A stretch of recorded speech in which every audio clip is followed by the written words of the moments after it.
I'm Rob Wheeler. I represent the Global Ecovillage Network and Commons Action for the United Nations. I've participated in the Commission on Sustainable Development at the UN for the past 15 years, and I'm very hopeful for the process with the Sustainable Development Goals. In terms of poverty eradication and providing people's basic human needs, there's a recognized recognition now that we need to live within planetary boundaries, and we're already exceeding several planetary boundaries around the globe. In fact, when you look at the state of the world today, we realize that 12 million hectares of soil is lost every year due to desertification and drought.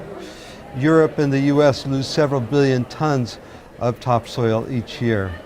The World Bank has done a study and has found that by 2030, we'll be 40% above exceeding the amount of water that's available for people on the planet. These are all situations that are facing people in the developing country serious problems. We have a situation where 70 to 80% of people facing extreme poverty live in rural environments.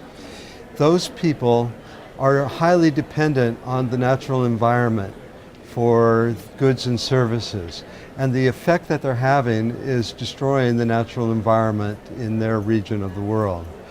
We have a situation where there's so much runoff from the soil and the fertilizers that are going into the ocean that they're causing huge dead zones where the rivers run into the ocean. All of these problems need to be dealt with in a much more responsible manner. I'm personally, as a representative of the Global Ecovillage Network, putting forward the idea that in villages we have the answers to solve many of the problems that are happening. We need to have a global network of service and resource centers where the best ideas that come forward can be adopted and implemented in villages around the world. We also helped to organize a conference in Portugal just in the last month, focusing on the common heritage rights to the earth. We know that everyone has the right to clean water, to adequate food and shelter, to education, to health care. But unfortunately, those rights are not being met by the governments of the world.